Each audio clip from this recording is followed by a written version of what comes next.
Asinine Radio. This is the weekly music podcast where every week we get into a different band, different artist, and we break down one of their records. We get into the music, the lyrics, how it was made, and everything in between. My name is Tyler. Way out there, hundreds of miles away, is Jeff. While you're listening or watching, go to Spotify, Apple Podcasts, give us 5 stars. Tell your friends, share all the posts. If you're watching on YouTube, smash that subscribe button. And that's all I have for the boring intro. We are in punk season, second week of punk season. Second week after this, punk season, baby. We have 3 weeks of punk season left. 2, and then the last one, they're kind of on the edge of being punk. Huh. Detroit, remember? Oh, there we go. That'd be a good one. It's gonna be good. All pretty much 70s punk, right? 70s, early 80s punk. That's pretty much all we're doing. So, except for next week. I guess they're 80s punk. Yeah, they're kind of 80s punk. Technically, they're 80s punk. But that one we're doing, is 90s. But anyway, what are we doing today, Jeff? What are we doing today?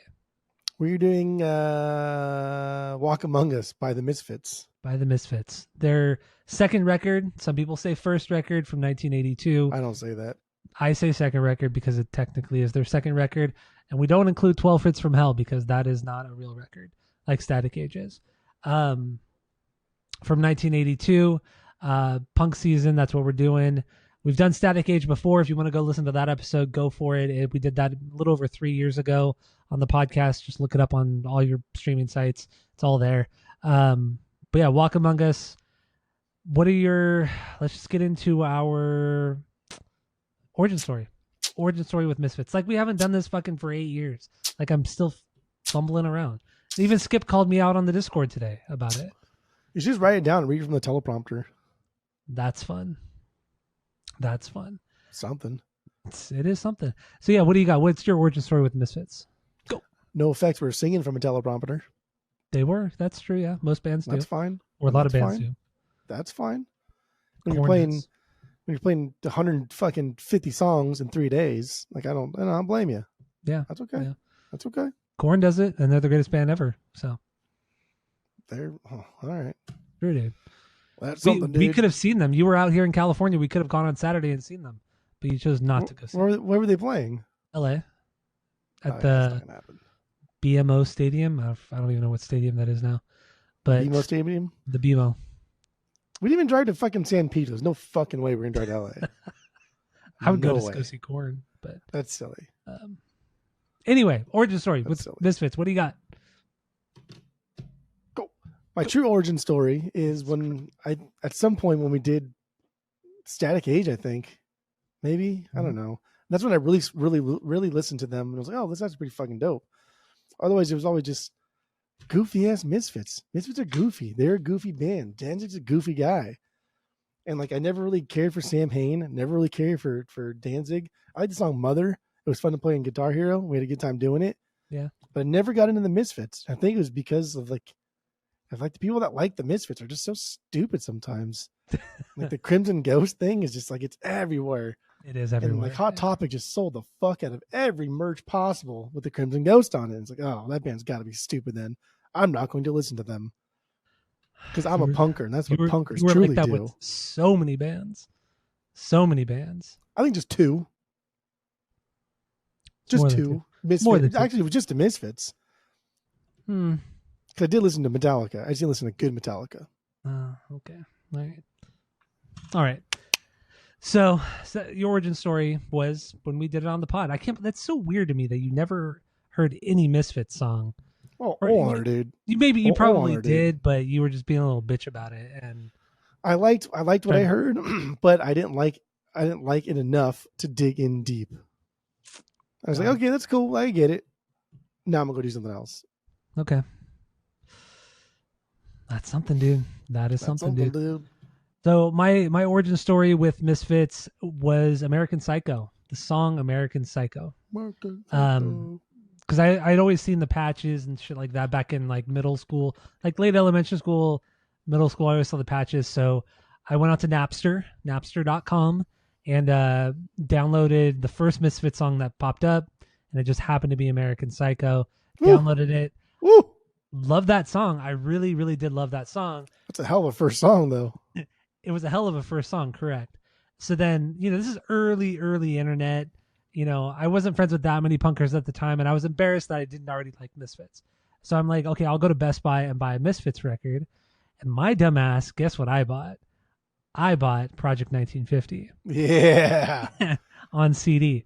And it was terrible. I fucking hated it. And then I told some friends like a little while later, like, oh, I got this. It's really, I don't like Misfits. And I told them why. I'm like, well, yeah, you got to fucking listen to their first like 2 records. And sure as shit, I was proven wrong. And then like it was during high school when I really, really got into Misfits. Just listened to them a ton.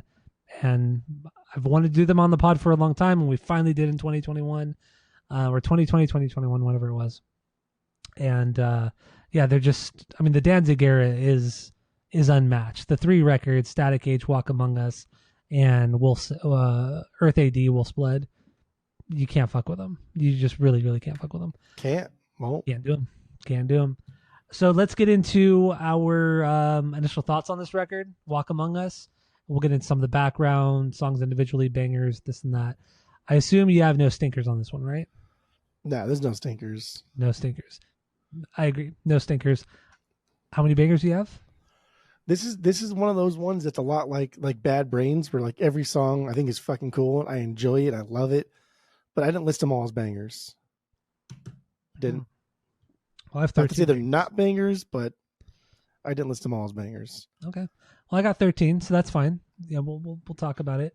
So, do you want to talk more about like kind of the history of the band? Not the history, but like this kind of era of the band. You want to get into our number one banger, and then we'll just kind of go back and forth. Like we've never done this before. Whatever you want, kid. Do whatever you want, babe boy. Okay, fine. I'll do whatever. Banger. We'll get into to our 1Bs. Number 1 bangers. What do you got for number 1? Go. As you take a drink. My 1B is Mommy, Can I Go Out and Kill Tonight? That's my 1B. Really? The live song? All right. It's the most punk song on the record. Yeah, you're right. It is. It's live. It sounds like shit. They're barely fucking holding it together. It's choppy. And like, why is it fucking live? It's stupid. It's silly. It makes no sense. And the little like slow to fast change is just fucking wild because the slow part's already fast. And when they go like to the fast part, it's lightning fast and they can barely do it. Fucking cool. This whole album, they could barely hold it together, which is great. So they, like you said, this is recorded live at the Ritz in New York City. And I really love how it just, all the music stops. And then Jerry just yells that, "Mommy, can I go out and kill tonight?" It's a long pause too. Like it's not just a pause, right? Like they stop and then start something else in like 3 or 4 seconds. It's so pretty crazy. It's pretty crazy. It's a really, really cool song. It's spastic. It's just outrageous. It's really one of the more aggressive songs from late 70s, early 80s. I mean, you could throw this up there with some Bad Brain stuff, some Black Flag stuff. Obviously there are other bands, but I mean those are the big ones. But yeah. It's crazy. It's wild. It's it's fun and lyrically it's like he just goes for it. Like everything about it, he's just going for it. It's all fitting into the theme. And I like that these songs are just, I don't want to call them like superficial because that sounds like he's not a good songwriter. Yeah. But it's intentional, at least. It's intentional. It's all part of the K. He's keeping it kayfabe is what he is. Yeah. Everything's part of the kayfabe. Danzig he's treating this band like it's a movie, like it's a B movie, and just he's trying to be a little bit offensive. I mean, this song itself is very gory. The story is that it's about him being bullied as a teenager, as a kid, and then he gets his revenge on peoples. And he just brutally kind of like kills them. And the lyrics are kind of gory. It's kind of like Carrie. It kind of reminds me of Carrie a little bit, the movie, which came out 3 years prior to this, where she's constantly bullied, pushed just a little bit too far, and then she kills everybody. I mean, the difference with Carrie is like she didn't really do anything. Dennis is a dick. That's true. Douche, and like I like watching videos of him like getting what's coming to him. It's good. It was fun. Oh, it's a fantastic song. It's a fantastic song. No, it's a good song. It's a good song. It's cool, and it's pretty descriptive. Like when he talks about razor blades, love teenage flesh. Like, I just watched these movies called Terrifier. You ever seen Terrifier? Oh no. Did we talk about this when I was out there? It sounds familiar, but I mean, we got pretty toasty when you were out here. Mind you, they're new. Okay, never mind. Sorry. their new horror movies that just came out like 5 years ago ish, and the third one's coming out like in 2 days on Friday. So we watched the first two, and the first one, dude, it's so aggressive. It's so, oh my god. The first one, they strung this girl up by her legs. Yeah, they strung her up by her legs, and she's naked, and they took a hacksaw and cut her from like pink to her face, and just cut her in half like that. And I didn't watch it. I straight was like, I'm not gonna watch this, bro. We did talk about that. We did talk about this while you were out here. So you watched the second one yesterday because someone like really wanted to watch the third one. It's like, I'll watch it, dude, but like, I'm gonna turn my head straight up. I'm gonna turn my head if it's too gross. I don't watch this fucking weird gore porn shit. Yeah, and yeah, I turn my head a lot because it's weird and it's gross. Like the third one's supposed to be crazy, bro. The third one's supposed to be like people were walking out of the theaters when they premiered it over in like Europe or France. France gave it like a rating that like they've never given any other movie ever. It's supposed to be like killing kids and shit in it. It's fucking weird. Jesus Christ! I was gonna say like, it's being a little dramatic, with that. But I mean, crazy. Yeah, you're like killing kids and shit. I mean, that's. In the ending of the second one, the girl has like a baby somehow. I don't remember her like having sex or getting raped or anything. She just has a baby with the clown's head in it. Yeah. And you can see her pulling out like the umbilical cord and he's yanking it out herself and kind of like laughing. And she has a fucked up face because she got like declawed by this thing. And like she burns his head. And as she's like eating her umbilical cord and like wiping blood on the wall. Dude, it's wild. Is this like the equivalent to like the Human Centipede movies like 15 years ago? Like with kind of how outrageous it was. It's like, what the fuck is this? Like, is it just like so weird and offbeat? Because Human Centipede, there was like, as far as I know, that was a one and done. That was a one and done. That was like. But did you ever see the second one? No. That second one, like you thought the first one was crazy. Like the first one was crazy because it was so weird, but it still had this like kind of artistic approach to it, like the way it was filmed and everything. The second one's supposed to be like one of the worst movies ever made. The second one is unreal. The second one is, wow. But once you see the Human Centipede the first time, like I'm not going to watch it again. The difference between like with that and the Terrifier movies, the soundtrack is fucking amazing. These are shot like they're like old like 80s slasher movies. Okay. Like the way they look is fucking really, really cool. Like the character design, like all of their costumes, everything about it, it's actually really fucking dope. It's a really dope movie.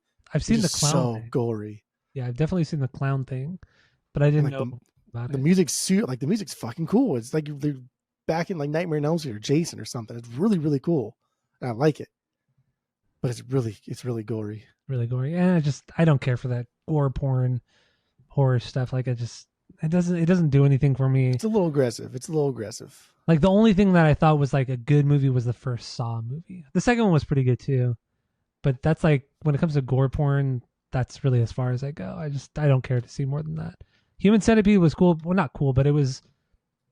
I don't regret watching it. It was shocking. Yeah, there was one part in the second movie though, because the second movie follows like this like mentally challenged guy, and he's essentially like a security guard, like a parking security guard, and then he ends up abducting a bunch of people and making them the Human Centipede. But he does it in even more of a fucked up way, and he actually abducts this one lady who's pregnant, and then that pregnant lady escapes. If I'm remembering correctly, it's been a very long time, but she escapes the centipede right before he's about to like sew them together. And then she gets into her car, but she's giving birth at the same time. And then while she's driving away, trying to escape, she gives birth to the baby, and the baby falls between the pedal and the baby's head. So she's like trying to like step on the gas pedal, but it's not going, but he's trying to break into the window, and she just keeps stomping, and stomps her baby's head into like oblivion. God. Yeah. The second one was wild, but it was but it was a kind of a logical continuation of this first movie, because it was about that mentally challenged person who was so obsessed with the doctor from the first one. Because the second one comes out and it's kind of meta. It's like, oh, the first movie was a movie, and it's a guy reacting to the actual Human Centipede movie and kind of thinking it's real and like fantasizing about it and obsessing over the movie, and then he wants to do what happens in the movie in real life. That's what the second movie is about. It's fucked up though. The second movie's fucked up. Third one's really, really stupid. I would never recommend it because there's like 100-person Human Centipede at a prison in Arizona. They're making fun of that one like sheriff out in Arizona. Sheriff Joe Arpaio? Yeah, and it takes place Tent like out City. there. Yeah, it takes place like tent city kind of thing. And it's like 100-person human centipede. It's so over the top. And he eats like vagina, like pussy lips and shit like that, like Tent dried City was a pussy lips. shit, dude.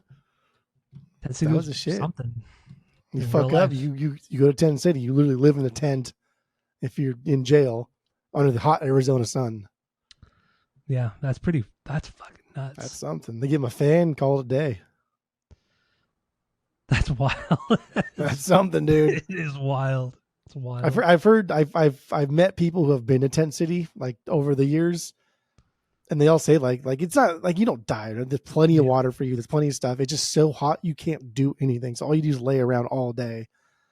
And I was like, well, that's honestly that's kind of like a good way to cut down on like fights and things like that. I said all they do is just play cards and shit all fucking day. Yeah, and we've seen the government, our own government, do worse to the our own soldiers and shit like that in the desert. Well, it's crazy because like our prison systems are terrible, and all they do is fucking fight in the prison systems anyway. So unless you just solitary confine them all day, there's no other way you can, I guess, stop the fighting except to stop locking them up to begin with. Otherwise, just put them in Tent City. But yeah, Sheriff Joe Arpaio was God out here for a long decades. He's dead now, though. I mean, he's long gone, right? He's gone. I don't know if he's dead or not, but he's gone. But much for pooping. But now the elections come like a big election's coming up. The guy running for sheriff now is like I think one of his slogans is either bring back Sheriff Joe, or like I'm gonna run it like Sheriff Joe, or like I'm gonna bring back Tent City, something along the lines of that. I hear a lot of people talking about how excited they are for that. God damn. Arizona's lawless, dude. People give a fuck out here. I mean, look at it. It's. I mean, can you imagine living in Arizona like prior to air conditioning, like before 1950? Dude, it'd be almost impossible to live out in Arizona. Dude, Native Americans have been doing it for hundreds of years. Yeah, but they're crazy. They're fucking crazy. I don't fucking know how they do it. Although we do get a lot of like people that live on the res, they come into our record store, and there's one guy in particular that will save him all the because he's trying to build like a collection and open like a museum on the res that's specific to like Native American music, and so we try to collect all the stuff for him and pretty much just sell it at cost.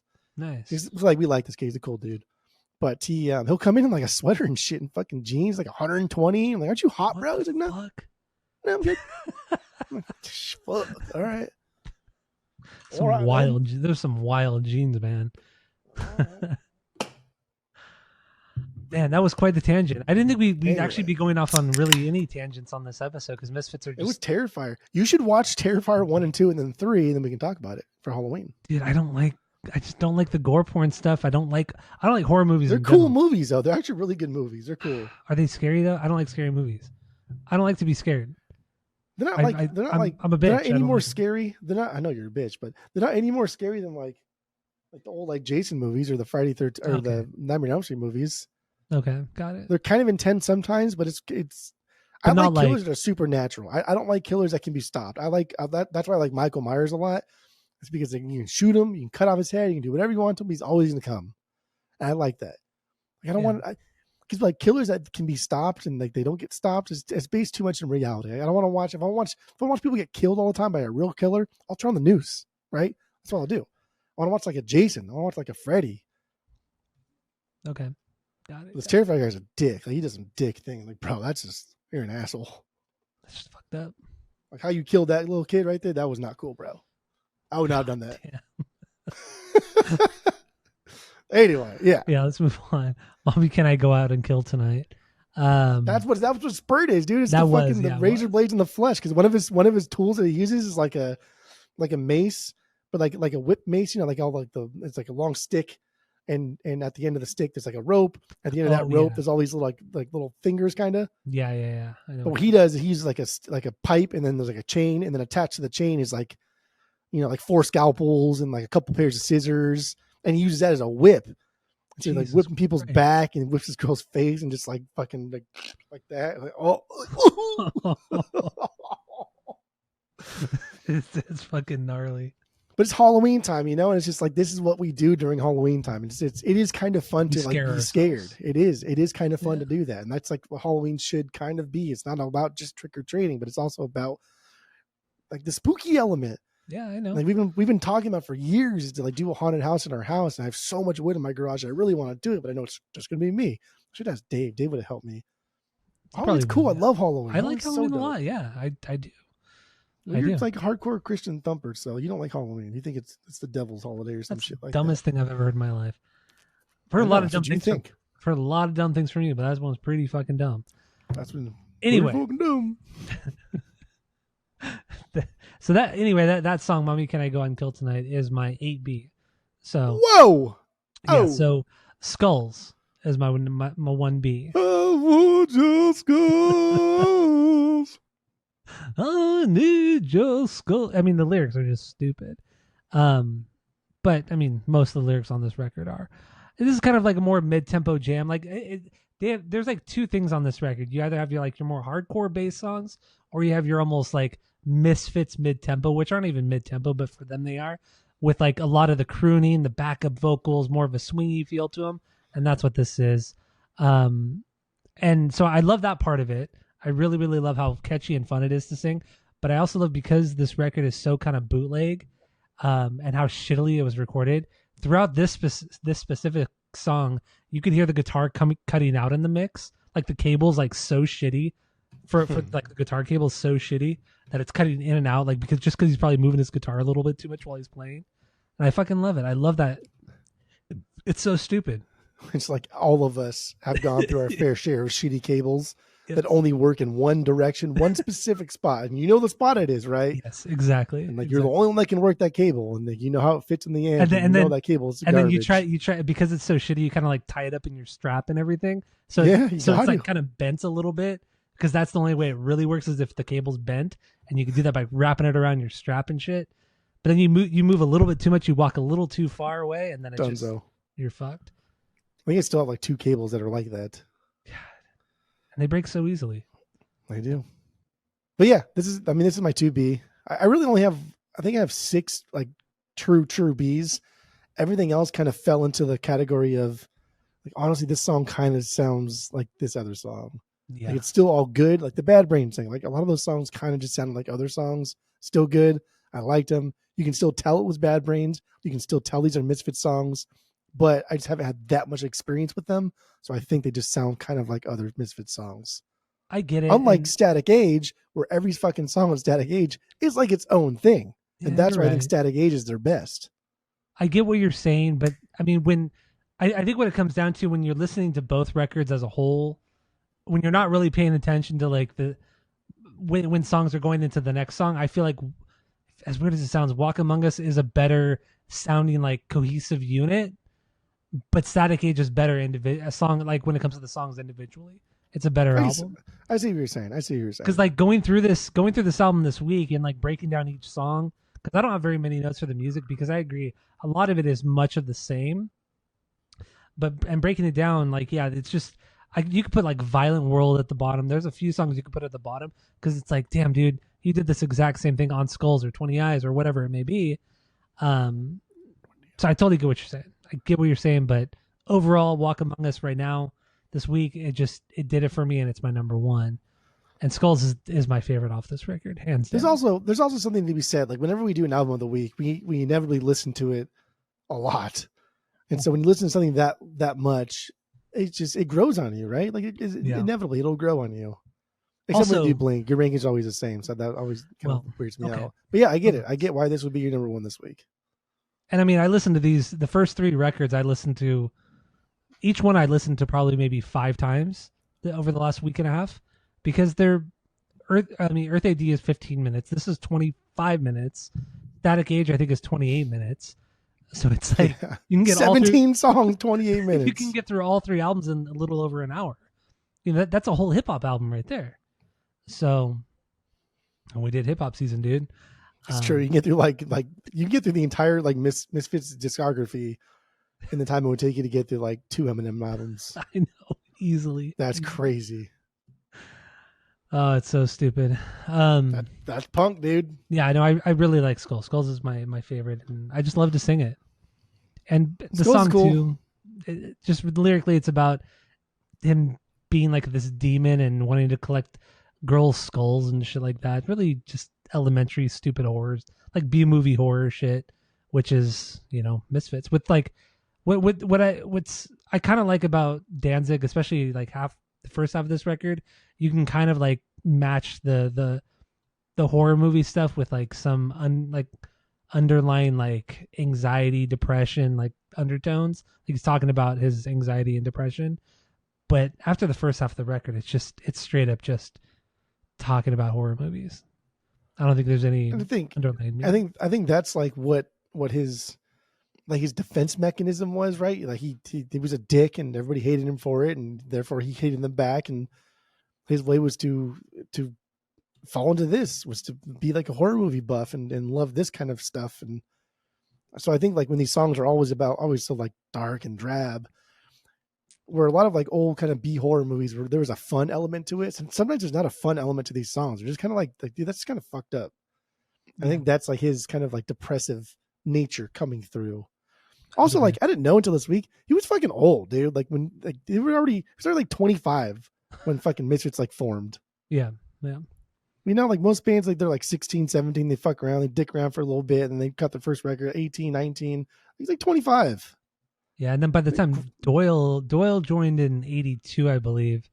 And yeah, I mean, he was 15 when he joined, or maybe he joined in 81, but he was 15. He was 15. Yeah, Danzig was almost 30 because he was born in 55. Like, that's crazy.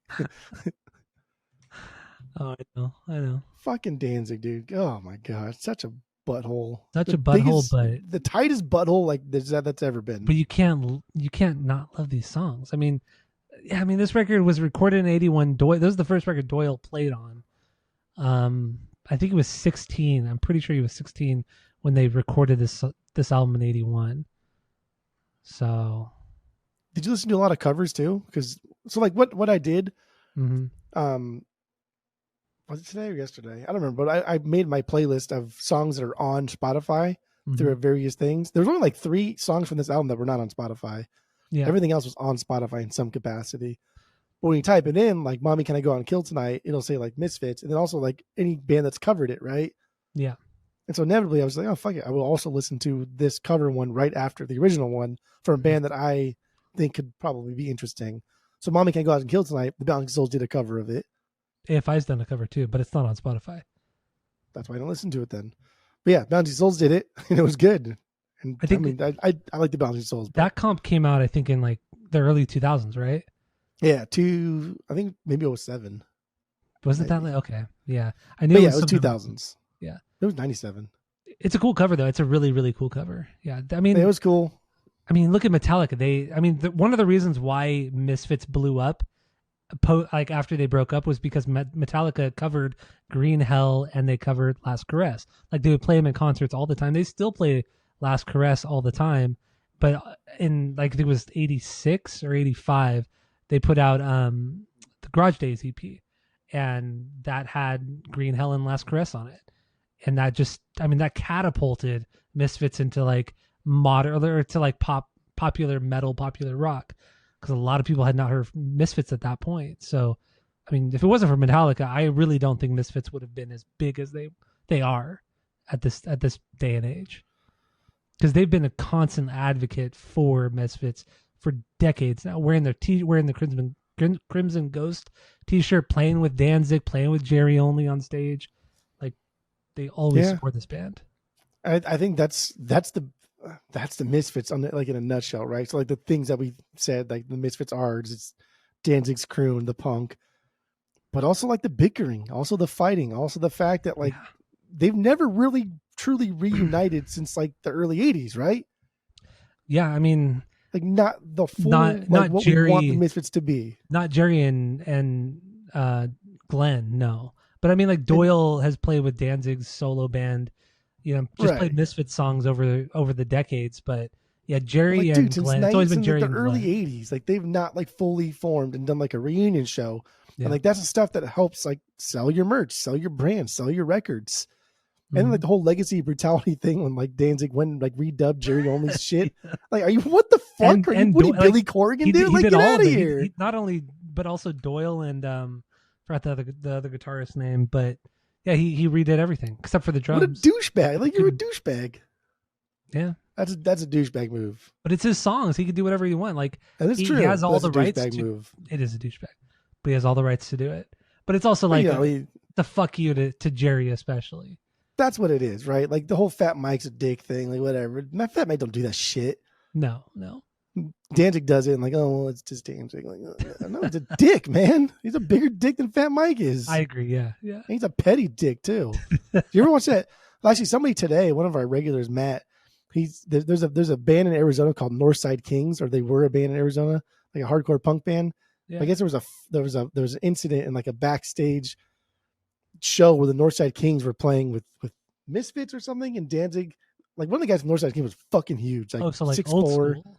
Yeah, it's like old stuff, like big ass fucking guy, dude, like big fat tall dude, and Danzig was pissing him off or something, and the guy's like, dude, get out of my fucking face, and Danzig pushed him. And you can see the guy in the video. The guy's so big that not only did he take a swing, knock Danzig out onto the floor, but he was so big that like he did a full 180 circle because he couldn't stop his body movement. But yeah, dude, Danzig immediately dropped to the floor, just dunzo. That's great. That's so good. Fucking asshole, dude. It's like, I guess this must be like a New Jersey thing, like, or like an East Coast thing, because it's like they hold grudges forever. Obviously, with Glenn and Jerry, they hold grudges forever, and they're always fucking fighting. Like, you read the history of Misfits, especially Glenn. Glenn is always fucking fighting people. Jerry is like really cool to the fans, but like if you cross him, Jerry's gonna fuck you up too. So is Doyle. Like, all of them are gonna fuck you up. I think it's a combination of like just the punk ethos, and then also being from Jersey, and then just like the East Coast, because we're spoiled out here on the West Coast. I'm not even on the West Coast anymore, but like still the weather's very tame out here. When you have like horrible winters and brutal summers over and over throughout your life, it's just like, man, fuck this. But then also like Jersey. I think Jersey just, everybody hates Jersey. Everyone from New York fucking thinks Jersey is a joke. Like nobody goes to Jersey. So I don't know. I would never go to Jersey. And people from Jersey think they like Jersey. They think they like Jersey.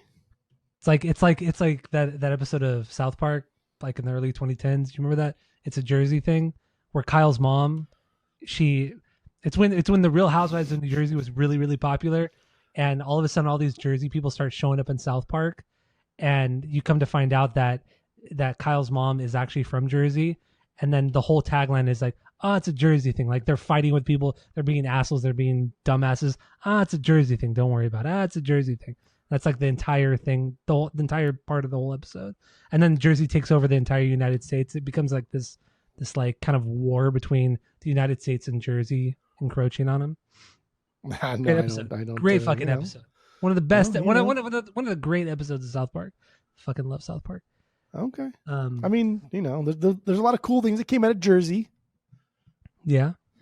A lot of terrible things, but Sopranos was that in Jersey? Yeah, it was in Jersey. My grandma's from New Jersey. She's from New Jersey. She's from New Jersey. Born and raised, baby. So, but yeah, some cool shit from New Jersey. L.A. Beast is from New Jersey. How do you know that? Dude, I've been watching L.A. Beast, that competitive eater. I've been watching him for over 10, 12 years now. See, that's what I'm saying. Like, you spend so much time doing dumb ass shit. Like, okay, a guy eats stuff that like people shouldn't be eating. He eats all kinds of shit. It was funny, dude. Like, it was funny. Like the first 5 videos that I watched, and then like years later, I watched another one. Like, oh, you're still doing that thing. That's cool, man. I'm glad it's working out for you. I'm glad you're still alive. Yeah. There's nothing else you can do with your day that is more productive than that. I could take 7-8 minutes out of my day and watch one of his videos every day. No, like once every couple of weeks. Add that to all the other horrible podcasts you listen to there's no information you're soaking from that. I enjoy it, man. I work 8 hours. You can't even take the fucking trash out. The trash was piling up in your house. It was. The trash buckets. No, you didn't even take the trash buckets out. You're too busy listening to fucking Conan do the same bit over and over with the same guest, and you can't even take the trash out. Okay. Who took your trash out when I was there? You took out one trash I bag. took the trash out when I was at your house. Trash bag. I took out your trash. No, okay, I've taken out your trash too when I was at your house plenty of times. You didn't know where our trash cans are. Yes, I do. You never. Shit. Yes, I have. And if you did take it out, it's because I told you to take it out. Bullshit. I've taken your trash out before several times. Can I tell you to do it? Can I tell you to do it? That's bullshit. You do what I fucking tell you to do. What I tell you to do right now, take that fucking trash out. If it happens again, there's gonna be bigger consequences. All right, so let's move on. This is getting a little wild. It's getting a little wild, little tangenty. Actually, very tangenty. Does the figure look really long? Like it's just so weird. You're doing this again. You did this like a month ago. It's just so fucking with the weird. With the camera. So your 2B was Mommy Can I Go Out and Kill Tonight, right? That was my 1B. 2B was Skulls. I think that neighbor Phil's favorite song is Skulls. Skulls. Yeah. Or Where Eagles Dare. That's a good song too. They're all good songs. Cool cover by for the song Skulls, but the Emily Whitehurst, the old vocalist from Tsunami Bomb. I bought a 45 of hers, and it had skulls on there. She does skulls. I think she does Hybrid Moment, and then she does Total Immortal. Yeah, that's a cool. I really want that EP or that 7-inch. So good. Yeah, so it's good. Fucking really, really good. Pick it up. I would if you got one in the store. I'll pick it up. I'll take it. Pick it up. All right. So, do you have anything else on Skulls? No. Okay. That's it for Skulls. Do you want to get into? I mean, what do you want to get into? Another song? Do you want to get into the artwork?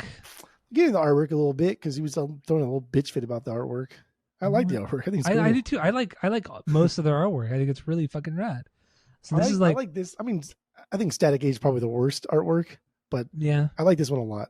Except for Project 1950, that is the worst. Oh yeah, you're right. That is their worst. And then Static Age, but I like this one a lot because it's perfect, dude. They're goofy ass on the cover, right? Like the four of them just kind of standing there, like the spaceship coming in. That's from one movie. The spiders coming in. That's from another movie. It's like it's a fucking perfect like artwork, and like the pink. I like the pink background over the purple. Mm-hmm. It's cool. It pops. It's stupid. It's goofy. It's campy. Absolutely. It's so not punk. I have the purple background. The purple background with the green writing on vinyl, but I do prefer the pink. I think the pink background is better. And then, like you mentioned, yeah, the flying saucers are actually taken from the movie Earth versus the Flying Saucers. And then the little it's called a rat bat spider. I mean, very on the nose. Rat bat spider, very on the nose from the movie The Angry Red Planet. Both B movies. Never seen either of them, but I imagine it's like any other B movie from the 50s and 60s. Dude, both of those titles. Garbage. Who's Earth fighting? Just flying saucers.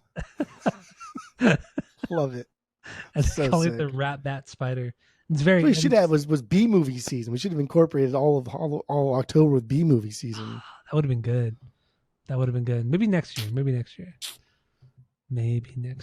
But maybe. I do really like this. And do you have this on vinyl? No, we actually got a second press in, and then we got a third press in. But it's just the price tag on them are so high. Yeah. And sometimes we pay like more for records.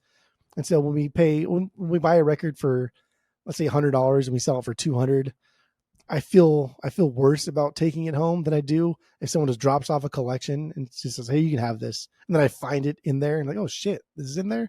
Then I can take it home and I don't feel bad. But when we pay good money for records, and I don't like taking them home too often. I get it. And it wasn't a first press, so that's what you're all about. That's what you're all about. Right? Dumb. I do have a late 80s, early 90s pressing of Earth AD, Wolf's Blood. It's on translucent wax. That's sick.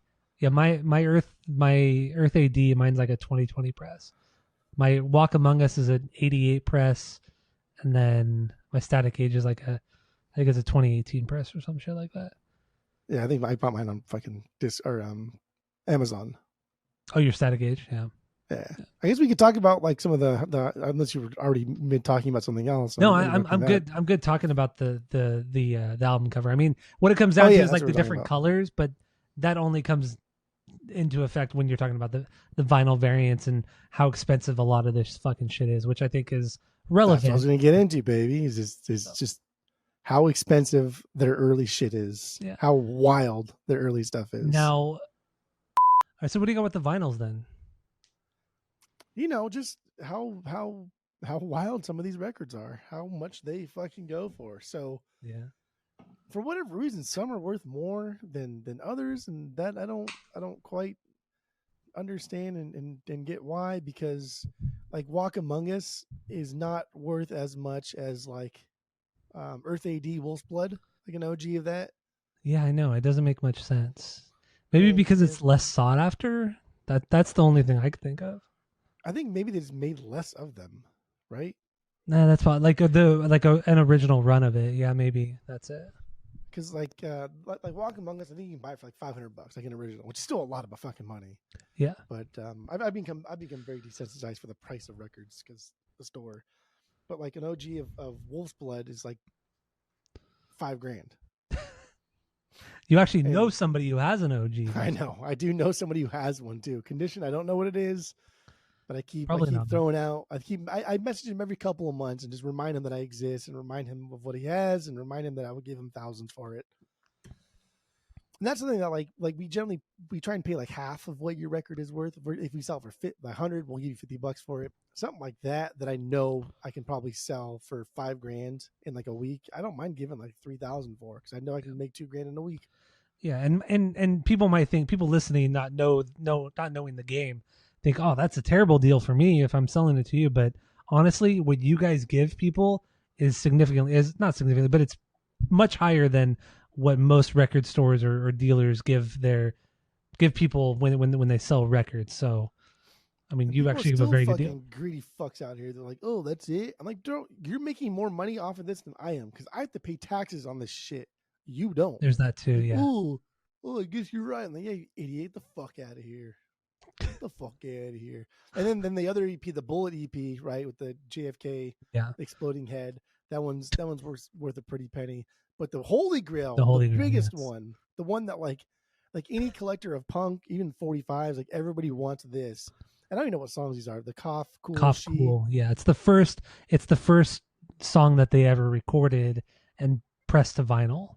It's an EP 7-inch. I think there's maybe 100 of them they pressed, maybe 300 that they pressed back in the day, and they go for a lot of money. I think the last one sold for like $10,000, maybe 10,500, something like that. But on average, I think they usually sell for about 7,000. I mean, something crazy like that. There's so little of them, and the chances of you see, so they made 500. So if you think like they made 500, you have to just assume that like half of them just don't exist anymore. There's probably only half in circulation. Yeah. So there's 250 copies of this. And like, honestly, you can name your price. Like, you can literally name your price on something like this. They're so fucking rare. Yeah. And like, what do you even do with this, right? This isn't something that you should just buy as a collector. Like, this belongs in a fucking museum or something. You know what I mean? So the last one, like there's a site called PopPsych. You can look at eBay listings that have sold. The last one sold on eBay in 2022 for $12,000. Jesus Christ. $12,000 in 2022.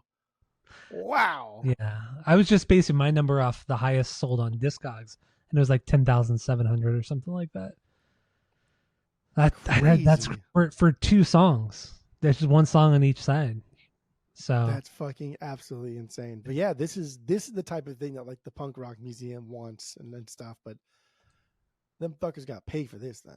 Well, what also makes that that single very unique is that was when the band was a 3-piece and they had no guitar player. It was just Danzig on vocals and keyboard, and then piano, and then Jerry on bass, and then the drummer Manny. Yeah.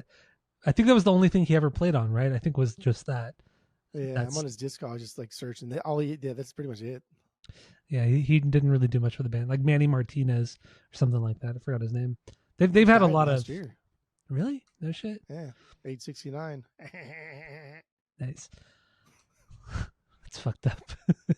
I was laughing at the 69. You laughed that he died. That's fucked up. Oh, no, I was laughing at the 69. Nice. So I don't know. Yeah, I mean, yeah, the amount of money that some of this shit goes for is absolutely insane. Misfits are like they should be so much bigger than they actually are, even though they are really big. But they really should be so much bigger, because that Crimson Ghost is it's up there. I think the Crimson Ghost is more iconic and recognizable than like the Nirvana Smiley. I would agree. Yeah. Oh, absolutely, absolutely. And also, the Crimson Ghost comes from like an old TV serial movie serial, whatever, from Yeah, it's not even 1946. theirs. Yeah, it's not even theirs. They took it from that, and I was gonna watch it. It's 12 different episodes, like 15, 20 minutes each. But I just didn't have time to do it this week. I've been a busy boy. But We had a long weekend. We had a long weekend. yeah, very very long weekend. You should post that picture of all our beers. I think we posted on our Discord. So yeah, you fucking see it. Or I'll just post it right here. I'll post it right now if I remember while I'm editing. I'll post it right here so you can see it. That's a lot of beers. That's a lot of beer. I've been showing people out here, like I'm very proud of it, and everyone has the same reaction. Like, what the fuck? Like, no. What's wrong with you? What is wrong? Like, yeah, that's what we did. That's what we did, dude. And Tammy was the one who brought up to me. She's like, "You guys had more than that." It's like because you had more beers outside of the original stuff from Costco and the stuff that we bought after because we ran out of beer because we had to buy more beer because we actually ran out. So, but she's like, "Yeah, you guys had like probably maybe 15 or 20 more beers than what's in that picture." It's a pretty wild picture. It's a pretty wild picture. Pretty wild. Pretty wild. Speaking of pictures, I'll post this on Instagram. I might post it on this if I remember as well. But a while back, we actually met Jerry Only back in 05, I believe, or 06. It was 06 at the NAMM show. We met it. We ran into him randomly. It wasn't like a autograph session or anything like that. And he was super nice to us. Really, really fucking cool guy. And he's like, "Hey, you guys want to wear my armband or whatever and take a picture?" And we're like, "Fuck yeah!" So we each have a picture with Jerry Only holding up. Like we have one of his little armbands. Like not a little bit, like that full like arm guard thing. Yeah. We're just holding it up like disgusting, that. Which is full of fucking sweat and grossness. But I still contend that we asked and he didn't offer. Wait, what do you mean? That out there. Are you sure we asked? We asked. I think that we asked to wear. I don't think we did. Hey, fuck it, yeah, do it. I think we were a little too timid at that time. I think nowadays we would have asked. No way, we for sure would have asked. Are you sure? Yeah, for sure. But we weren't too timid. We're fucking dickheads. We'd ask people the stupid ass shit all the time. Oh, that's true too. Yeah, the Randy Jackson incident when we met Randy Jackson. You and Omar standing awkwardly close together and being really weird and. Yeah, that was a little weird. While I take the picture, that was super weird. We didn't care. He took extra long to take the picture too. He stood there, dude, like a champ, man. He stood. He didn't fucking move a muscle. And he's like half the size of me, short motherfucker. He was so short. Oh yeah, god damn. That was cool to and of course like Jerry Only his fucking hair, dude. Like always does his hair. Yeah, gotta have the devil lock. You'll see it in the picture, but the devil lock, the eye makeup, the full get up, man. Shows up to the NAMM show in the full get up, the boots, all that kind of shit. I appreciate the dedication. I respect the dedication to the bit. Got to keep it kayfabe, dude. As your boy Will says, got to keep it kayfabe. That's true. I don't like Will Sasso anymore. Stupid. You're dumb. You're dumb. That's dumb. What's your 2B? 20 eyes in my head. 20 eyes in my head. What a great opener, right? It's a good opener. It's so good. This is my 4B. This is one of my 6Bs that I thought was like, dude, this is really fucking good. Yeah. Yeah. I like this one. It's so fucking catchy. It is so incredibly catchy. And I like when songs jump right into the chorus. Yeah. Because then you're automatically hooked. But even like the way he says all those eyes, that part, the way he says that, I love that shit. I know. It's so unique and cutesy and cool. It gets me really excited. And what I like about too, like the sloppiness of this whole record, before you drop into that hook, that chorus, within like 5 seconds, it's that super that drum roll, the snare hits, the da da da da, but they're a little bit off. Like he's not that good of a drummer to where he can play all those fucking hits. So it's fucked up, it's bad, but then it drops right into the 20 eyes chorus and it's perfect. It's perfect for its imperfect. It's perfect because it's just so kind of stupid and bad. But I love it and catchy. I like the way he sings in this one too. This is the only time I think on the whole record where he sings this raspy and aggressive. Yeah, he does sing pretty raspy, huh? Yeah. Yeah. That's so good. It's good though. I love this song. Yeah. The opener. Where does it sit for you, BY? 6? You said that low? 4B. 4B. All right. 4B. Well, let's get into your 3B. 3B is Night of the Living Dead. That's a very low B for me. Yeah, that's my 10B. That's my 10B. This is the best example of a pop punk template. This is a 4-chord banger, and this is like what so many fucking pop punkers built careers off of is like this song right here, and that's crazy. Okay. That blew my mind. I was blown away. I was like, wow. Okay. It is really good. Okay. They don't use the palm muting a lot of palm muted things on up to this point. It's one of the few parts on the record where you hear that. But I don't know. It's a forgotten banger. It's a forgotten banger. It's not a good song. I get it. Also, this song was originally released back in 1979, so 3 years prior, on Halloween of 1979. So it's a re-recording of that song. So it's not something new to the record, but it's a good song. Just some good like woes, like, or not even woes. They're more like they're ahs. They're more ahs, like whiny ahs. Like those kind of ahs. A little bit like that. Lyrically, I don't feel like it really doesn't. It's just about the movie. Yeah. Night of the Living Dead from '68. Nothing crazy there. That's a great movie. I'm gonna watch it probably in the next week or so. I might watch it tonight. You might watch it tonight. I hope you do. I might watch it tonight. I hope I do. But yeah, it's a good song. Honestly, dude, like I don't. A couple of these songs I have a lot of notes for, but yeah, like they're all like the Bad Brains did it. The good songs. I know. There's not that much different between the songs. They're really, especially on this one. There aren't. Not compared to Static. This happened at a time when like this music was not made like this, and so it's so fucking iconic. But it's not just, like just because you did it first doesn't mean you did it the best. I feel like this is the best, So the one thing I will say about half of this record has like the very kind of swingy, croony backup vocals, the gang vocals. Like it's very much that kind of mid-tempo Misfits style, and then the other half of the record is very much more hardcore punk, very aggressive. Like the hardcore punk stuff being like "Mommy, Can I Go Out and Kill Tonight?" Vampira is kind of like that. All Hell Breaks Loose is definitely like that. Violent World, those are definitely the more abrasive songs on the record. But then you get the crooning stuff like 20 Eyes, Skulls, things like that. It's just, that's what I like about this. And they're kind of like, it's kind of sequenced nicely to where you're not just hit with like the crooning stuff up front and then all the aggressive stuff, or vice versa. It's all split up pretty nice. So it's some pretty good sequencing in that sense. That's true. And it's I mean, like Brain Eaters is my 5B. And I just thought, like, how the fuck can you like follow up Astro Zombies? Because that's a cool song too. I like that song a lot. The last song, Brain Eaters, or you say Hate Breeders? Brain Eaters. The last song is like less than a minute. It's like an outro. Yeah, but it's fucking amazing. It's an absolute banger. It's a minute. I think it's like 59 seconds exactly. It is 59, yeah. But it's not just an outro. It's like oi. It's like punk oi music. It's wild. They actually say, they're like oi oi oi oi. Yeah, I know. Yeah, it's fucking cool. It is very oi. And it kind of like it clicks. It's like, damn, dude. Like the Bouncing Souls, like they idolize the Misfits and they fucking love the Misfits and they're never shy about saying they took so much from the Misfits. And it's like, fuck, dude, they took a that. Lot. Well, I mean, like, just the crooning itself, Danzig's crooning, that's what he does a lot in Bouncing Souls. That's what Greg does. They wanted to be the Misfits, and that's cool. I love that. That's fucking rad. A less aggressive. Yeah, is fucking dope. Yeah. You're crazy. I like it. It's my bottom. It's 13B for me. What the fuck? So you probably like, okay, let me just go through my notes here and just pick all the fucking annoying ass punk songs that are void of any personality. So you like Nike A Go Go, right? Is that one of your top Bs? 7B. And then you probably like Violent World. That's got to be a top B. 12B. Damn. So what do you like over here then? Those are like the most hardcore ones. No, All Hell Breaks Loose is probably the one that you like. 11B. But that's fine.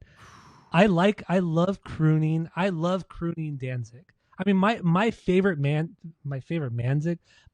Danzig, or God damn it. Fuck. Danzig's good. My favorite Misfits song is American Nightmare, which is arguably like one of the most like crooning rockabilly style songs.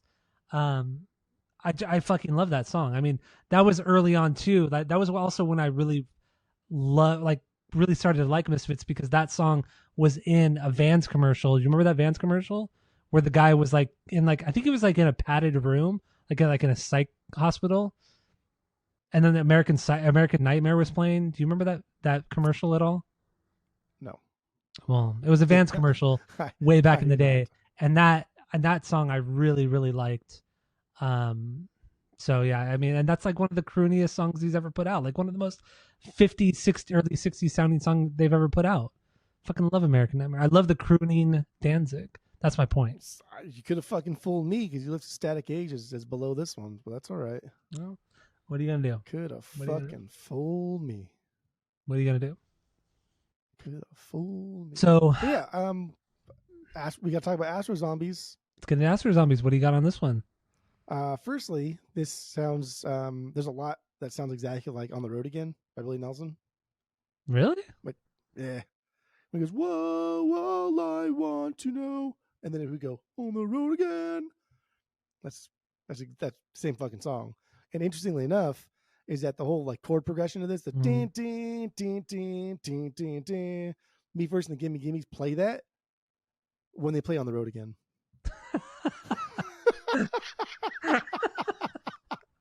so clearly it's not just me that think like this song is fucking. This song really does sound like it's going to drop into On the Road Again by Willie Nelson, which is cool. I love that song. I love this song. My 6B. I like it. It's cool. It's fun. Maybe I have to give it another listen, but I don't hear the On the Road Again part, but whatever. Are you really familiar with the song On the Road Again? I guess maybe I'm not. I guess I'm not as familiar as I thought. Yeah, you're not as familiar with that because that's exactly where it's going. Okay. And it was, again, dude, like that chord progression, Me First and the Gimme Gimmes, because they interpolate a lot of like classic punk songs into their covers, and they chose to do this specific song in the beginning of On the Road Again. Fuck, I don't know why I can't place it. Okay, well, I believe you. I believe you. I believe you. Yeah, I the believe song slays. First. It's good. I love it. It's great. It's that mid tempo punk. I mean, this is my 4B, so it's like the more crooning song, mid tempo Misfits punk here. Danzig's going full like late 50s rockabilly kind of thing. I love it. I fucking love Astro Zombies. It's amazing. Astro Zombies is good. It's a good song. Great background vocals, some really good harms on this one as well. Some cool like accompanying drum parts that it's like, okay, finally he's not doing something that's just like the same like do gat. It's just like he's like playing to the song. He's playing. There's like some songwriting here. You know what I mean? So Astro Zombies is a absolute banger of a song. Also, it's good. It is lyrically just based off of the movie Astro Zombies from '68. Nothing really to talk about there, but it's a cool sounding movie. It is. I'd be done. I mean, if we were really like good at at this podcast, which this is just because we were pressed for time because we were kind of 5 days lost in the sauce. We really like literally 5 fucking days, like lost in the sauce. I mean, we could have watched a lot of these movies, but we've done Misfits in the past, and we'll do Misfits again, I'm sure.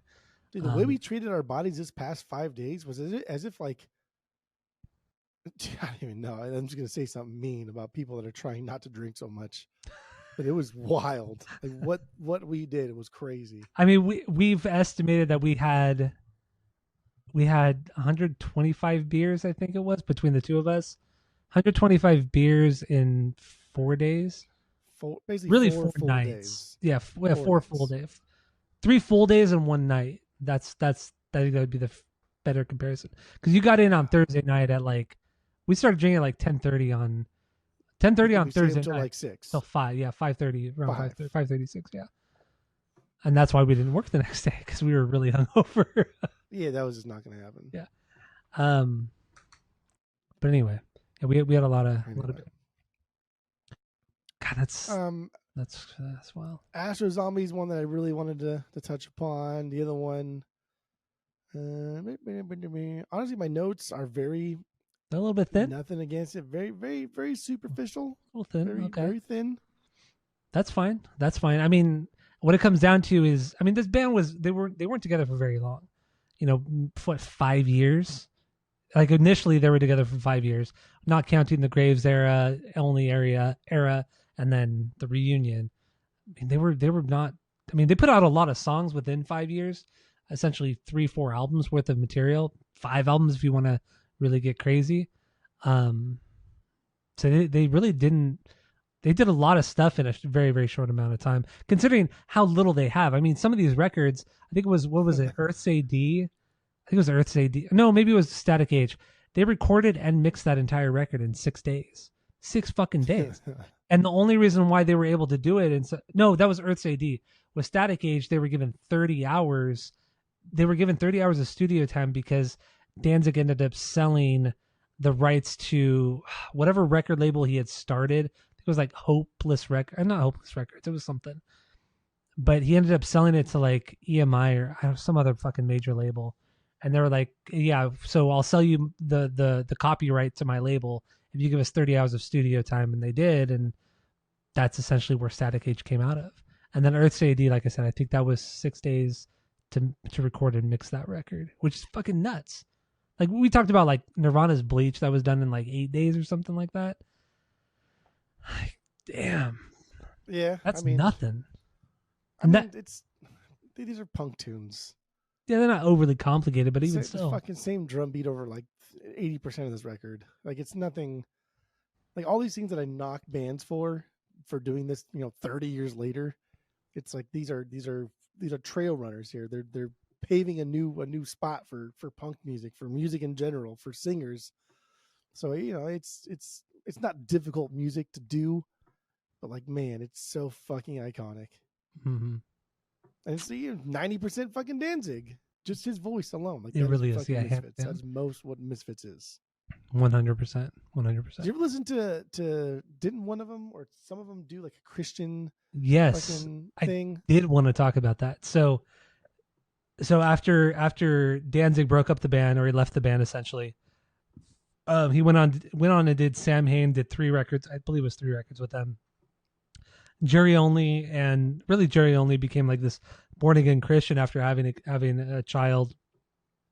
Him and Doyle, and I forgot the singer's name, they created a band called Christ the Conqueror, but it was with K's. Christ with a K. With a K. And it was Conqueror. Love that. It was Conqueror with a K. They had a logo, a full on logo. They had like they put out like their first EP, and it wasn't like widely released at all. They put out an EP, and they had stickers for it. They had hats for it. Like the whole bundle was stickers, a hat, the cassette, and a couple other like promo items and everything like that. And they were gonna come out with a full length record, but it never ended up happening. But over time, the full length, all 13 songs are now out on the internet. And I listened to the first 6 songs. It's cheesy as fuck, dude.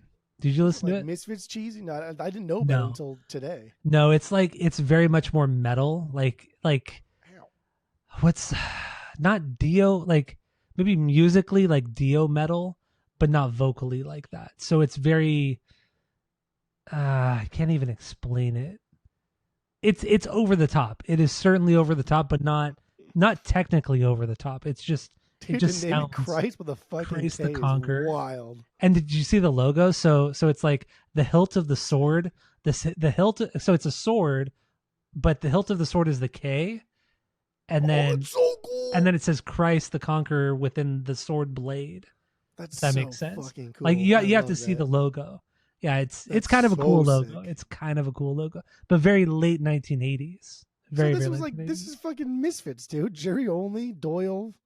I forgot Dr. the singer. Chud. And then the singer, I forgot the singer's name. It was somebody. Jeff Soto.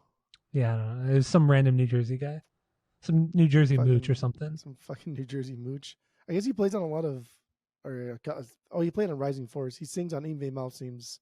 Oh, that's what it was. Stuff. Yeah, Yngwie stuff. Yeah. That's right. Wow, but dude, that's a cool ass logo though. Right? It is a cool. That's fucking dope. And if you look on the YouTube of those songs, it's like people are asking like, oh, I want like a high quality like image of that logo, because it is pretty fucking cool. It is pretty fucking. It's cheesy as hell. Dude, the album's called "Deliver Us from Evil." That's so sick. That's so cool. It's so Christian, but it's so Christian. Like man, they could have made this so like if they could have done basically Misfits with just like Christian metal like this. Yeah, this could have hit hard. Did you see the picture? The 3 of them in the picture where Jerry Only has like really long hair, like way past his shoulders. No devil lock. Do you see that picture?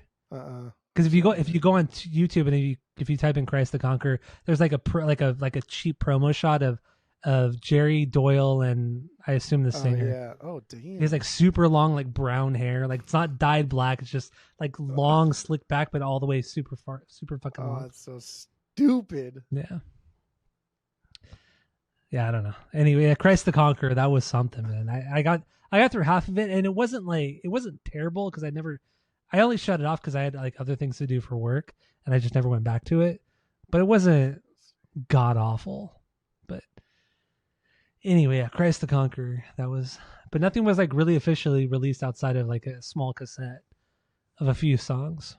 Yeah, really, it was just a cassette in what 1990. I believe, yeah. And then there's like, but if you go on Discogs, there's a bunch of like bootleg vinyl, like a ton of bootleg vinyl of the record of like I think it's all 13 songs because I think the cassette had 5 songs on it. 5. Yeah, but there was 13 songs in total, which you could listen to them all on YouTube. That's wild. Yeah, that's funny. That's Christ. That's funny, dude. It was their reaction to Sam Hain. Because like the story behind that was Sam Hain was so, devil worshipping, dark and evil, and Jerry being a born again Christian was like, well, I want to do the opposite of that. I want to make something very light and powerful and this and that, and that's where Christ the Conqueror came out, and it literally went nowhere. So dude, this band's just fucking wild. Like they just like there's so much like weird things that I read over the past like week about them, and like one of them, I think it was Jerry only had met Sid Vicious like the day before he died. Yeah, they were hanging out. That's wild too. That's crazy. They're hanging out, and then he befriended Sid Vicious's mom. That's after that's what it was. Yeah, like because I guess they went back to I think it was New York for whatever reason, or no, they were recording something in New York, and he was hanging out with Sid Vicious's mom and shit like that.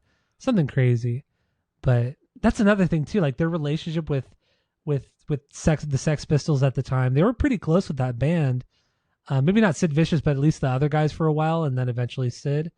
They wrote a song about Misfits wrote a song about Nancy, which our views on Sid and Nancy were very critical of that, but very critical. Also, I didn't realize that the very first Misfits show was at CBGB's in New York. The very first one? The very first like real official show was at CBGB's. Look at that. That's pretty sick, man. But and their shows were crazy. Like their shows were always fucking just absolutely nuts, like bonkers. Like we talked about like Bad Brains being nuts, but like reading some of the stuff about their shows, like just fucking Like everyone needs to go to jail after like reading some of the shit that I heard. That like, it's crazy. Weapons, stabbings, slashings, constantly broken bottles. Like they get arrested for like breaking fucking glass and trying to stab people and shit outside other people's shows. Yeah, and I tried looking up videos from like the late 70s or early 80s. There's not a lot there, but the videos that you do find, it's just like the quality's so bad that it's like almost not even worth watching. Yeah, it really is. You can't even see what the fuck is happening. Dude, they were so fucking crazy too. I think it was like in 81, maybe 82. They were touring and they were in New Orleans, and they went to some like grave site to like one of the most famous voodoo like women like in history, and they tried to like dig up her grave and shit like that, and then they got busted by the cops, and I think it was Danzig and Jerry, they got arrested and they were in jail for like 2 days in New Orleans, and then they got they were set out on bail, but then they just like fucking fled the state, and that was pretty much it. And then I looked up the voodoo lady and shit like that, and sure as shit, yeah, she was like some like famous, like really famous lady in the 1800s that was known for doing like voodoo, but a lot of it was like kind of crackpot shit, like snake oil kind of salesman kind of shit. But I don't know. Wild, fucking weird, dude. They're weird. It's just fucking weird. Mm-hmm. That's right though. Whatever. That's okay. Yeah. But anyway, but a lot of stuff today, or not today, but over the last week. So let's give our final. Let's just wrap it up. Give our final thoughts on this record.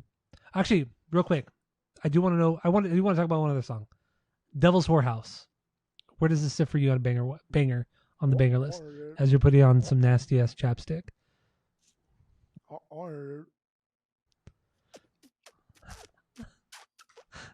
Your chapstick is so gross.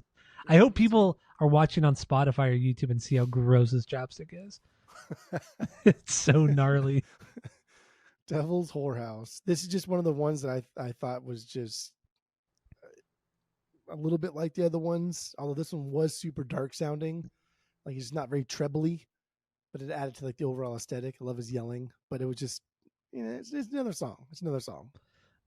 So I disagree with that because it's this weird kind of like disco-y, like kind of fucked up beat that makes no sense. And for the choruses, or no, I'm sorry, the verses. But then the choruses get very, very catchy and all that.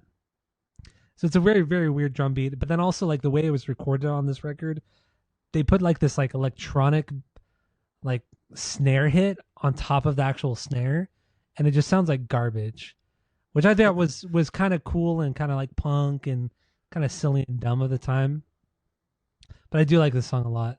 And also, I just want to share this story because I want to not name drop, but I just want to talk about it. The first time I ever saw Murder Dolls play was the last show they ever played as that kind of OG lineup in 2003. I saw Murder Dolls play in 2003 at Showcase in Corona. So it was one of the Latter Day Showcase shows. They played, and they're like, "Hey, we have a guest coming out to play a song with us. It's from the Misfits, Jerry Only." Jerry Only comes out on stage, full makeup, costume and everything. He's always in full makeup. And they play Devil's Whorehouse. And I just remember, dude, the fucking crowd. I mean, you've been to you never been to Showcase, have you? Or have you? You have, okay, yeah. The Showcase has a fucking balcony, and back in the day, people were jumping off the balcony, people were jumping off the stage. I mean, the Showcase Theater was absolute fucking mayhem. Look up videos, look up pictures from those shows, from any show from at that venue. It's fucking wild. And it was like 909 stuff too, so like those were. Yeah, it was. Those were kids who had like something to prove in that area. So like the Showcase was always flooded, especially like any kind of like punk or hardcore show was just flooded with fucking. It was crazy. 909ers. It was just a crazy, crazy venue. But yeah, Jerry Only came out. They played Murder Dolls played Devil's Whorehouse with Jerry Only, and you can actually watch the video. It's on YouTube. Like somebody was recording it from the audience, so you could actually go on YouTube and watch that performance. So it's just pretty cool. I was there. I was fucking there, dude. But anyway, fucking there, dude. Fucking there, dude. It is crazy how many bands like have covered. What's the band we're doing? Misfits. Remember Guns N' Roses? They covered Attitude on Spaghetti Incident. Yeah, they did. So terrible. Fucking terrible. It was. I think the only band that has truly done them justice have been AFI. You know, they've done Halloween. They've done Demon. Was it Demonomania? It's some weird fucking stupid name. They've done that. They've done Last Caress. They've done Mommy Can I Go and Kill Tonight. They've done so many fucking Misfits songs. And clearly, when you watch Davey Havok perform from the beginning of that band up through The Art of Drowning, he is straight up trying to act like Danzig. Like, without a fucking doubt, he's trying to look and be Danzig on stage. Fucking love AFI. Motherfucking attitude. But yeah, no, they've influenced so many goddamn fucking bands. So let's wrap it up. Let's wrap it up. Give our rating of the album. We have a 3-point rating system where 3 is a perfect album, 2 is a good album you're going to continue to listen to, 1 is a bad album, give it a shot, and 0 is the worst thing you've ever heard. So what do you got? Go. It's hard to like deny the influence the Misfits have had on so many bands, and I think when there's always the I always talk about the Sex Pistols, the Clash, the Ramones, like the big three. And you kind of forget, like, it wasn't that much longer after they started cutting records that like Bad Brains dropped, the Misfits dropped, like so much stuff that is so much fucking better than those bands too. Like, are coming out with records. And that's fine, right? Again, like just because you're the first one doesn't mean you're the best one.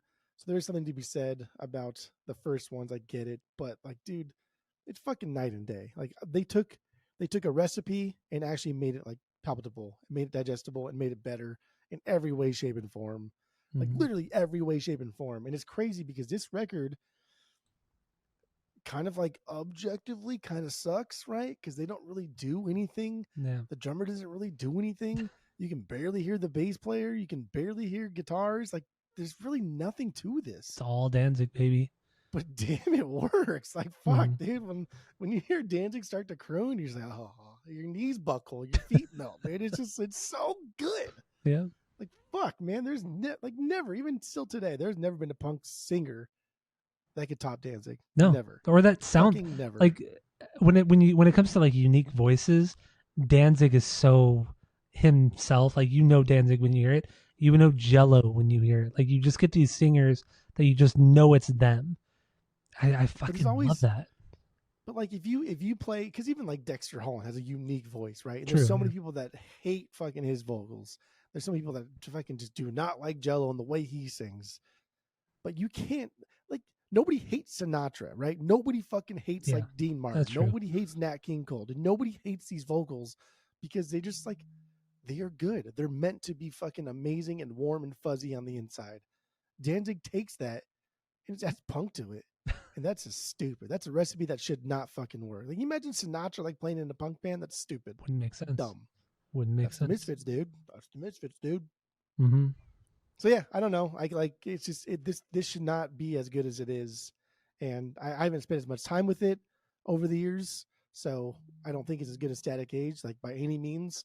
So if I were to give Static Age a perfect 3, which it absolutely is, I would have to give it a 2.99 with a little thing over the 9 that goes on forever, because it's just not quite as good. Why do you have to be so obnoxious? You have to be so obnoxious. Yeah, a little bar over the number that goes on forever. No, I know what you're talking about. Yeah. I know what I'm sure there's a thing for that. If we have math nerds in our audience, they'll be like, oh, actually, that bar is called this. Yes, that's what it's called. Yeah. As we probably both need glasses. We're making fun of people with glasses, but we refuse to wear glasses. 100%. For whatever reasons. 100%. All right. So you give it a perfect 3 out of 3. So my final thoughts. I think this band is not even arguably, this is one of the most influential punk bands to ever exist. I mean, I certainly throw them up there with the Ramones, the Clash. I mean, as much as I don't like the Ramones, or I don't care for the Ramones, I understand their impact. I think the Sex Pistols are garbage, and people that say that they like them, they don't know anything. They're garbage. They just don't know anything. That's fine. Yeah, I mean, you could be wrong. People can be wrong, and those people are wrong. I've got a lot of neighbors that are wrong about The Wall, and they fucking claim to love Pink Floyd's The Wall, and they're all wrong about it. That's fine. The Wall's good, but at least with The Wall is good. Sex Pistols are not good. They are just not good. But anyway, like Misfits, they're I feel like they're so underrated in punk. They really are underrated. Not in punk music, but just in music in general. Because if you talk to anybody about music, they'll talk about punk music and they'll talk about the big 3. Then all of a sudden they'll jump to the 90s. They'll talk about your Green Days. They'll talk about your Blink-182s, the Offsprings, shit like that. But Misfits are just glossed over so much, and it sucks. They really, really deserve more. As they're playing fucking stadiums now, but like, I get it, because if much like Rory Gallagher from Taste, where he's like your favorite guitarist, but you never fucking heard of him. The Misfits are kind of like, whatever punk band you love the fucking Misfits. That's true. So you kind of get that 1 degree of separation, and that's because of their image. It's because of how goofy they are.